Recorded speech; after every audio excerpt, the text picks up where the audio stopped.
ഷാഫി പറമ്പിൽ അങ്ങേക്ക് 9 മിനിറ്റ് സംസാരിക്കും. സർ, കേരളത്തിലെ സഹകരണ പ്രസ്ഥാനങ്ങൾ സമസ്ത മേഖലയെയും സ്പർശിക്കുന്നതും രാജ്യത്തിന് തന്നെ മാതൃകയുമാണ്. ഇന്ത്യയിൽ സഹകരണ ബാങ്കിംഗ് രംഗത്ത് സ്വരൂപിക്കുന്ന നിക്ഷേപത്തിന്റെ 60% കേരളത്തിന്റെ വിഹിതമാണ്. കൂടാതെ കേരളത്തിലെ സംസ്ഥാന ജില്ലാ പ്രാഥമിക സഹകരണ ബാങ്കുകളിൽ 3.51 കോടി അക്കൌണ്ടുകളും 1.27 ലക്ഷം കോടി രൂപയുടെ നിക്ഷേപവും 1 ലക്ഷം കോടി രൂപയുടെ വായ്പയും നിലവിലുണ്ട്. അതോടൊപ്പം നഗര ഗ്രാമ വ്യത്യാസമില്ലാതെ സമസ്ത ജനവിഭാഗങ്ങളുടെയും സാമ്പത്തിക ക്രയവിക്രയങ്ങളുടെ ജീവനാടി കൂടിയാണ് സഹകരണ പ്രസ്ഥാനം. സംസ്ഥാനത്തെ സഹകരണ മേഖലയിലെ നിക്ഷേപത്തിൽ ഒരു പൈസ പോലും നഷ്ടപ്പെടില്ല എന്ന് സംസ്ഥാന സർക്കാർ ഉറപ്പു നൽകിയ നടപടി സഹകരണ മേഖലയുടെ വിശ്വാസ്യത ഒന്നുകൂടി ഉയർത്തുമെന്ന് ഈ സഭ ആത്മാർത്ഥമായി വിശ്വസിക്കുന്നുവെന്ന് കേരളത്തിന്റെ മുഖ്യമന്ത്രി ശ്രീ പിണറായി വിജയൻ 2016 നവംബർ മാസം 22-ാം തീയതി ഇവിടെ ചട്ടപ്രകാരം 275 പ്രകാരമുള്ള സബ്സ്റ്റാൻറ്റീവ് മോഷന്റെ ഭാഗമായി അവതരിപ്പിച്ച പ്രമേയത്തിൽ പറയുന്നത്. സർ, ഞങ്ങൾ ഉൾപ്പെടെയുള്ള ആളുകൾ, പ്രതിപക്ഷം ഉൾപ്പെടെയുള്ള ആളുകൾ ഇവിടെ കൈയടിച്ച് ഒരുമിച്ച് നിന്ന് പാസാക്കിയ ഒരു പ്രമേയത്തിന്റെ ഭാഗം കേന്ദ്ര സർക്കാരിന്റെ കരങ്ങൾ ഈ രാജ്യത്തിന്റെ പ്രസിദ്ധമായ മോഡലിനെ തകർക്കാൻ ശ്രമിക്കുമ്പോൾ ഇനിയും ഞങ്ങൾ പറയുന്നു, അതിനെ പ്രതിരോധിക്കാൻ കേരളത്തിന്റെ പ്രതിപക്ഷം ഒരുമിച്ചുണ്ടാകുമെന്നുള്ള കാര്യത്തിന് ഒരു സംശയം ഇവിടെ ആർക്കും വേണ്ട. സാർ, അങ്ങനെ കേന്ദ്ര സർക്കാർ നടത്തുന്ന ശ്രമങ്ങൾക്കെതിരെ പ്രതിരോധിക്കണമെന്ന് ഒരുമിച്ച് ചേർന്ന് തീരുമാനിച്ച നമുക്കിടയിൽ നിന്ന് പിന്നെ അതിനുശേഷം ഇവിടെ ജനാധിപത്യ വിരുദ്ധമായ ചില നടപടികൾ കൈക്കൊള്ളുകയാണ്. സാർ, പണ്ട് ജില്ലാ ബാങ്കുകൾ പിരിച്ചുവിട്ടപ്പോ ഈ നിയമസഭയിൽ വന്ന് അതിലെ ജനാധിപത്യ വിരുദ്ധതയെ സംബന്ധിച്ച് വാതോരാതെ പ്രസംഗിച്ചിരുന്ന ആളുകളുടെ പ്രസംഗമെല്ലാം ഇന്നും നിയമസഭയിലെ റെക്കോർഡ്സിലുണ്ട്, ലൈബ്രറിയിലുണ്ട്.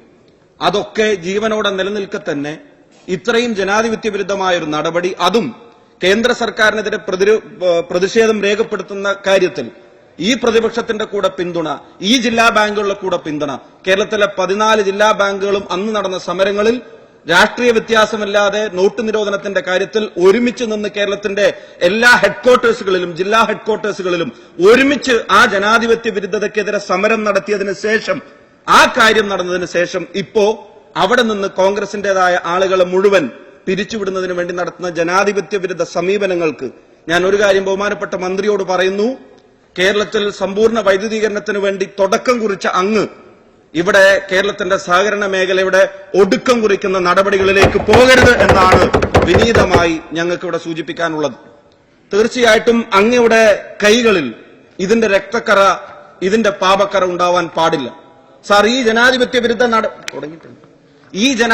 വിരുദ്ധ നടപടികൾ തീർച്ചയായിട്ടും നമുക്ക് അംഗീകരിക്കാൻ കഴിയാവുന്ന ഒന്നല്ല. സാർ, കേരളത്തിലെ സഹകരണ മേഖലയിലെ ത്രിതല സംവിധാനം, അതിന്റെ ഗുണഗണങ്ങളെ സംബന്ധിച്ച്, അതിന്റെ മെച്ചത്തെ സംബന്ധിച്ചൊക്കെ നമ്മളിവിടെ സംസാരിച്ചതാ. ലോകശ്രദ്ധ നേടിയ കേരള വികസന മാതൃകയുടെ ശക്തി സ്രോതസ്സുകളിൽ ഒന്നായ സംസ്ഥാന സഹകരണ മേഖലയെ ദുർബലപ്പെടുത്തരുത് എന്നാണ് കേരളത്തിന്റെ മുഖ്യമന്ത്രി എന്ന് പറഞ്ഞത്. സാർ, ലോകശ്രദ്ധ നേടിയ ഒരു മാതൃകയിൽ പിന്നെ എന്തിനാണ് സാർ ഇങ്ങനെ അനാവശ്യമായ ഒരു മാറ്റത്തിന് നമ്മൾ മുതിരുന്നത്? സാർ, ആ ജനാധിപത്യ വിരുദ്ധതയെ നമ്മൾ എന്തിനാണ് പ്രോത്സാഹിപ്പിക്കുന്നത്? ഈ ത്രിതല സംവിധാനം എന്തുകൊണ്ട് നിലനിന്നുകൂടാ? കേരളത്തിന്റെ സഹകരണ മേഖലയുടെ വിശ്വാസ്യതയെ സംബന്ധിച്ചെല്ലാം നമ്മളിവിടെ സൂചിപ്പിച്ചു കഴിഞ്ഞു. സാർ, SBI SPT ലയനം നടന്നപ്പോ അപ്പുറത്തും ഇപ്പുറത്തും ഇരിക്കുന്ന ആളുകൾ ആ ലയന നീക്കത്തിനെതിരെ ശക്തമായ പ്രതിഷേധം ഈ സഭയിൽ രേഖപ്പെടുത്തി. അങ്ങനെ രേഖപ്പെടുത്തിയിട്ടുള്ള നമ്മൾ എന്തിനാണ് സാർ പിന്നെ വീണ്ടും ഇങ്ങനെ ഒരു കേരള ബാങ്ക് എന്നുള്ള പേരിൽ ഈ സഹകരണ ബാങ്കിൽ നിലവിലുള്ള സംവിധാനത്തെയും വിശ്വാസ്യതയും വേറെ മറ്റു പല കാര്യങ്ങൾക്കും വേണ്ടി ഉപയോഗപ്പെടുത്താൻ വേണ്ടി നമ്മൾ തീരുമാനിക്കുന്നത്? സാർ, രണ്ട് ടേമിനധികം സഹകരണ മേഖലയിൽ പ്രവർത്തിക്കുന്ന ആളുകൾക്ക് അവസരം കൊടുക്കരുത് എന്ന് പോലും ഈ ഓർഡിനൻസിന്റെ ഭാഗമായിട്ട് വരുന്നു എന്നറിയാൻ വേണ്ടി സാധിച്ചു. സാർ, സഹകാരികൾ അവരുടെ രക്തവും ജീവനും നൽകിയാണ് ഈ പ്രസ്ഥാനങ്ങളെ കെട്ടിപ്പടുത്തത്. സാർ, അതിന് ടേം തീരുമാനിക്കാൻ കഴിയില്ല. സാർ, അമേരിക്കൻ പ്രസിഡന്റ് ഇലക്ഷൻ 2 തവണയാണ് അമേരിക്കയുടെ പ്രസിഡന്റ് പദവിയിൽ ഒരാൾക്ക് ഇരിക്കാൻ സാധിക്കുകയുള്ളൂ. അതിനുശേഷം അയാൾ മാറണം. CPIM തള്ളിപ്പറഞ്ഞിട്ടുള്ള അമേരിക്കൻ മോഡൽ കേരളത്തിന്റെ സഹകരണ മേഖലയിൽ നടപ്പിലാക്കാൻ ശ്രമിക്കുന്നത് ചില വ്യക്തമായ അജണ്ടകളോടുകൂടിയാണ് എന്നുള്ളത് എല്ലാവർക്കും മനസ്സിലാക്കാൻ സാധിക്കും. സാർ, ഞങ്ങൾക്കൊരു നിയന്ത്രണവുമില്ലാത്ത ഒരു സ്ഥാപനമാണ് ഊരാളുങ്കൽ സൊസൈറ്റി. കേരളത്തിലെ പൊതുമേഖലയിൽ നിരവധി നിർമ്മാണ പ്രവർത്തനങ്ങൾക്ക് നേതൃത്വം നൽകിയിട്ടുള്ള ആ സൊസൈറ്റി നമുക്കെല്ലാവർക്കും അറിയാം. സാർ, അവിടെ അത് തുടങ്ങിയ കാലം തൊട്ട് ഇന്നേ വരെ ഏറ്റവും ഉചിതമായി ഒരുപാട് ആളുകളെ ഉൾക്കൊള്ളിച്ച് തൊഴിലവസരങ്ങൾ വരെ കൊടുത്ത് മുന്നോട്ട് പോകുന്ന ആ സഹകരണ സ്ഥാപനം ഉൾപ്പെടെ നിങ്ങൾ ഈ പറയുന്ന ഓർഡിനൻസിന്റെ ടേംസിന്റെ പുറത്തേക്ക് വരേണ്ടി വരും. അപ്പൊ അതിനെ ഉൾപ്പെടെ കർമ്മധീരമായി നേതൃത്വം നൽകിയിരിക്കുന്ന ആളുകളെയൊക്കെ മാറ്റി സ്വന്തം ഇഷ്ടക്കാരെ പലരെയും അവിടെ സ്ഥാപിക്കാനുള്ള ശ്രമങ്ങളുടെ ഭാഗമായി ഈ ഓർഡിനൻസ് ദുരുപയോഗം ചെയ്യപ്പെടില്ലേ? സാർ, എന്തിനാണ് പിന്നെ അത്തരമൊരു ശ്രമം? സഹകരണ മേഖലയിൽ ഒരു നേട്ടം ഇവിടെ ഇപ്പോ MLA-മാര്, മന്ത്രിമാര്, MP-മാരൊക്കെ ഇരിക്കുന്നുണ്ടല്ലോ. നമ്മൾ 2 ടേം എന്നൊക്കെ പലയിടത്തും പറഞ്ഞു. അതിനപ്പുറത്തുള്ള എത്രയോ ആളുകൾ ഇതിനകത്ത് ഇരിക്കുന്നുണ്ട്.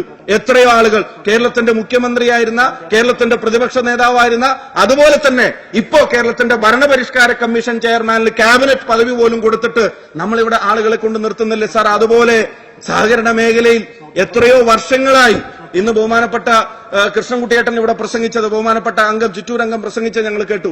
അദ്ദേഹത്തിന് മറച്ചുവെച്ച് പറയാൻ കഴിയാവുന്നതിന്റെ പരമാവധി അദ്ദേഹം പറഞ്ഞിട്ടുണ്ടെന്ന, മനസ്സിലാവുന്ന തരത്തിൽ പറഞ്ഞിട്ടുണ്ടെന്നാണ് എന്റെ വിശ്വാസം. കാരണം ഈ മേഖല നിലനിൽക്കണമെന്നുള്ള ആഗ്രഹം കൊണ്ടാണ്.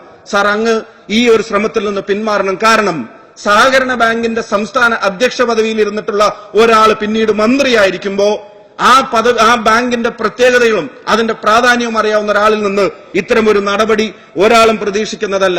ഈ മേഖലയിലെ നിരവധി പ്രവർത്തനങ്ങളിൽ അങ്ങേക്ക് ഇടപെട്ട് ശരിയാക്കാൻ കഴിയുമെന്ന് ഞങ്ങൾക്ക് വിശ്വാസമുണ്ട്. ഇപ്പോ ഉദാഹരണത്തിന് വിജയ് മല്യയ്ക്ക് SBI ലോൺ കൊടുത്തതുപോലെ റബ്കോക്ക് ഇപ്പോഴും നിങ്ങൾ സഹായം കൊടുക്കാൻ വേണ്ടി തീരുമാനിക്കുക. അതെങ്ങനെയാണ് തിരിച്ചു വരുന്നത്? അതെന്താണ് ഇതിന്റെ ഈ സഹകരണ സ്ഥാപനങ്ങൾക്ക് അതിന്റെ മേലുണ്ടാവുന്ന ബാധ്യതകൾ എന്താണ് എന്നുള്ളതൊക്കെ പരിശോധിച്ചിട്ടാണോ അങ്ങയുടെ നടപടി എന്നൊക്കെ ഞങ്ങൾക്ക് അറിയാൻ വേണ്ടി താല്പര്യമുണ്ട്. സാർ, കേരളത്തിലെ KSRTCയെ സംബന്ധിച്ച ഒരു വാക്ക് ഞാൻ ഒറ്റ കാര്യം സാർ പറയാം. ഒരുപാട് പാലക്കാടിന് മെഡിക്കൽ കോളേജ് ഉൾപ്പെടെ, IAS അക്കാദമി ഉൾപ്പെടെ, സിന്തറ്റിക് ട്രാക്ക് ഉൾപ്പെടെ, സിന്തറ്റിക് ഫുട്ബോൾ ടർഫ് ഉൾപ്പെടെ ഒരുപാട് വികസന പ്രവർത്തനങ്ങൾ പാലക്കാട് നടപ്പിലാക്കാൻ നമുക്ക് സാധിച്ചിട്ടുണ്ട്. പക്ഷെ ആ ഒരു KSRTC ഡിപ്പോയുടെ ഒരു പുനർനിർമ്മാണം തുടങ്ങാൻ പോലും സാധിക്കാത്ത തരത്തിൽ സാങ്കേതിക കുരുക്കുകൾ അതിനെ വലയം ചെയ്യുന്ന അവസ്ഥ അതിദയനീയമായ സാഹചര്യമാണ്. അങ്ങ് സബ്മിഷനിൽ മറുപടി പറഞ്ഞിട്ടുണ്ട്, രണ്ടാമത്തെ അടുത്ത ബോർഡ് യോഗം ചേരുമ്പോൾ അതിൽ പരിഗണിക്കാമെന്നുള്ളത്. സാർ, KSRTC ലാഭത്തിലാവണമെന്നുള്ളത് അവിടുത്തെ ജീവനക്കാരുടെ ഉൾപ്പെടെയുള്ള ആവശ്യമായി മാറണം. ഒരു സൊസൈറ്റിയുടെ പേര് പറഞ്ഞ് ഒരു കെട്ടിടം ഒഴിഞ്ഞു കൊടുക്കാത്തതിന്റെ പേരിൽ മാത്രം പണി തുടങ്ങാൻ നിർമ്മാണ കരാർ ഏറ്റെടുത്തിട്ടുള്ള ആൾക്ക് കഴിയാതെ പോയതിന്റെ സാഹചര്യത്തിൽ പിന്നീട് അത് ഉപേക്ഷിച്ചു പോവുകയാണ് അയാൾ. ഇനിയിപ്പോ വീണ്ടും കൊടുക്കുമ്പോൾ ഉയർന്ന റേറ്റ് നമുക്ക് കൊടുക്കേണ്ടതായിട്ട് വരിക.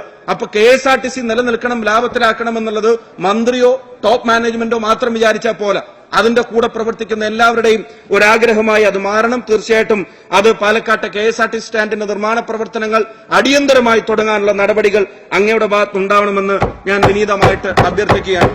സാർ, എനിക്ക് എന്നെ കേൾക്കുന്ന പ്രിയപ്പെട്ട ഇടതുപക്ഷത്തെ യുവജന നേതാക്കന്മാരോട് അവരോടൊരു വാക്ക് സൂചിപ്പിക്കാനുണ്ട്. നിങ്ങളിവിടെ രാവിലെ സ്വാശ്രയ സ്ഥാപനങ്ങളുടെ ഫീസ് വർധനയെ സംബന്ധിച്ച് പ്രിയപ്പെട്ട VT ബൽറാം ഒരു അടിയന്തര പ്രമേയ അവതരണ അനുമതി ചോദിച്ച ഒരു പ്രസംഗം നടത്തിയപ്പോ നിങ്ങൾ പ്രധാനപ്പെട്ട 2-3 പേര് ആ സമയത്ത് ഇവിടെ ഉണ്ടായിരുന്നില്ല. നിങ്ങൾ തിരിച്ചു വന്നതിന്റെ ശേഷം മന്ത്രിക്ക് കൈയടിക്കുന്നൊക്കെ ഞങ്ങൾ കണ്ടു. 10,000 രൂപയുടെ വർധനവ് ഒരു വർഷമുണ്ടാക്കിയപ്പോ ഈ സഭക്കകത്ത് അന്നത്തെ ഇടതുപക്ഷം പ്രതിപക്ഷത്തിരിക്കുമ്പോൾ നടത്തിയ പ്രസംഗങ്ങളുടെ വാചകങ്ങൾ ഞാൻ നിങ്ങൾക്ക് എടുത്തു തരാം. 10,000 രൂപയുടെ വർധനവ്, അന്നുണ്ടാക്കിയ കോലാഹലങ്ങളുടെ ദൃശ്യങ്ങൾ ഞങ്ങൾ എടുത്തു തരാം. അന്ന് ആ വർധനവിനെതിരെ ഇത്രയും വലിയ ബഹളങ്ങൾ ഉണ്ടാക്കിയിട്ട് ഒറ്റയടിക്ക് 6 ലക്ഷത്തിലധികം രൂപ വർദ്ധിപ്പിച്ചിട്ട് അതിനെതിരെ ഒരു വരി പ്രതിഷേധം പോലും നിങ്ങൾക്ക് കൊണ്ടുവരാൻ സാധിക്കുന്നില്ല എന്ന് പറയുമ്പോൾ നിങ്ങൾ ഒരു കാര്യം ശ്രദ്ധിക്കുക. ഇപ്പോഴത്തെ SFIക്കാരും DYFIക്കാരും മുദ്രാവാക്യം വിളിക്കുന്നത് M സ്വരാജിന്റെ വേണ്ടിയോ ഷംസീറിന്റെ പേര് പറഞ്ഞോ TV രാജേഷിന്റെ പേര് പറഞ്ഞോ രാജേഷിന്റെ പേര് പറഞ്ഞോ അല്ല. പേര് പറഞ്ഞ മുദ്രാവാക്യം നിങ്ങൾ നിഷേധിച്ചിട്ടുണ്ടോ ഇല്ലയോ എന്ന് എനിക്ക് അറിഞ്ഞുകൂടാ. പക്ഷെ ഒരു കാര്യം ഞാൻ പറയുന്ന, അവരിപ്പോ മുദ്രാവാക്യം വിളിക്കുന്നത് ടൊവിനോ തോമസിന് വേണ്ടിയും നിവിൻ പോളിക്ക് വേണ്ടിയും ദുൽഖർ സൽമാന് വേണ്ടിയുമാണ്. കാരണം ഇപ്പൊ പ്രകടനം നടക്കുന്നത് മുഴുവൻ മെക്സിക്കൻ അപാരത റിലീസ് ചെയ്യുമ്പോഴും സഖാവ് റിലീസ് ചെയ്യുമ്പോഴും CIA റിലീസ് ചെയ്യുമ്പോഴുമാണ്. നിങ്ങളുടെ നിലപാടുകൾക്ക് വേണ്ടി പേര് പറയാതെങ്കിലും ഒരു സ്റ്റാൻഡ് എടുക്കാൻ അവർക്ക് അവസരമുണ്ടോ? കേരളത്തിലെ സ്വാശ്രയ സ്ഥാപനങ്ങളിലെ ഫീസ് വർധനവ് ഇരട്ടിയിലധികമായിട്ട് പോലും കമാന്നൊരു അക്ഷരം ഉരിയാടാൻ കഴിയാതെ ദുർബലരായിരിക്കുന്ന നിങ്ങൾ തീർച്ചയായിട്ടും ഇന്നലെ ഇന്ത്യൻ എക്സ്പ്രസിൽ വന്നതുപോലെ ഇവിടെ Kerala CM inviting humiliation after humiliation the CPM saga may be coming to a close in India എന്ന് ഞങ്ങളുടെ അനുഭാവിയല്ല TJS ജോർജ് ഉൾപ്പെടെയുള്ള ആളുകൾ പറയുമ്പോ ആ മുഖ്യമന്ത്രിയെ ഭയന്ന് ഇത്തരം അനീതികൾ നടക്കുമ്പോ തീർച്ചയായിട്ടും ഷംസീർ എന്നോട് തർക്കിക്കാം. ഷംസീറിന്റെ ആവേശത്തെ ഞാൻ സ്വാഗതം ചെയ്യുന്നു. പക്ഷേ ഈ ഫീസ് വർധനവ് ശരിയല്ല എന്ന് പറയാനുള്ള ഒരാർജവം കൂടി ഒരിടതുപക്ഷ യുവജന പ്രസ്ഥാനത്തിന്റെ പ്രവർത്തകർക്ക് ഉണ്ടാവേണ്ടത് ഈ കാലഘട്ടം നിങ്ങളിൽ നിന്ന് ആഗ്രഹിക്കുക. അവിടെ ഭരണവിലാസം നേതാക്കന്മാരായി ഈ യുവജന സംഘടനയുടെ നേതാക്കന്മാർ മാറാൻ പാടില്ല എന്ന് ഞങ്ങൾ വിനീതമായി പറയുന്നു. സാർ, വാണാക്രായ് റാൻസം വെയർ എന്ന് പറയുന്ന ഒരു വൈറസ് അത് ലോകത്തെ ആകെ ബാധിച്ചുകൊണ്ടിരിക്കുകയാണെന്ന് പറയുന്നു.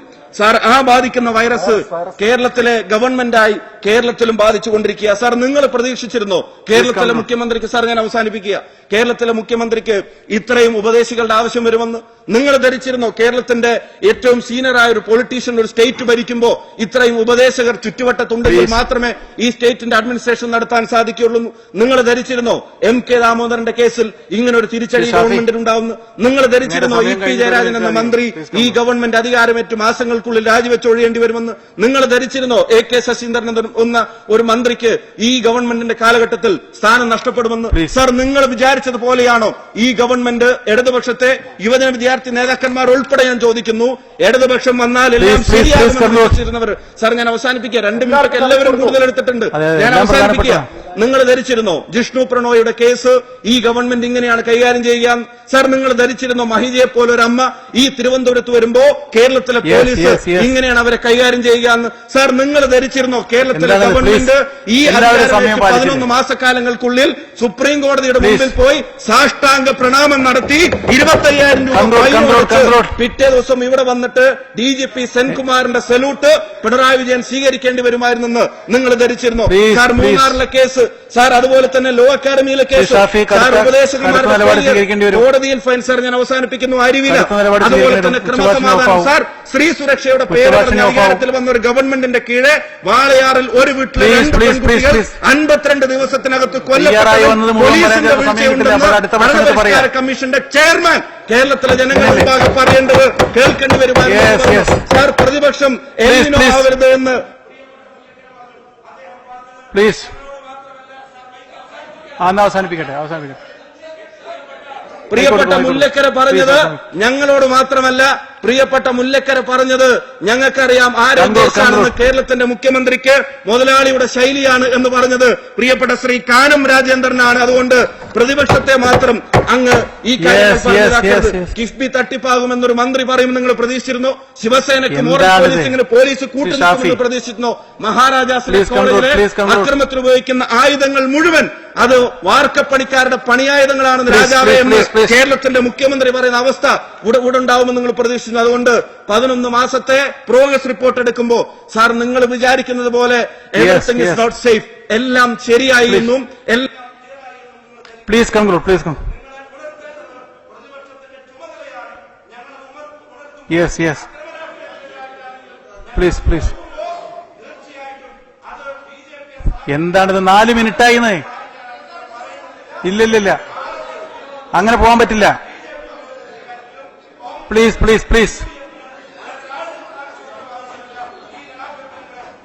Brief is beautiful. Yes.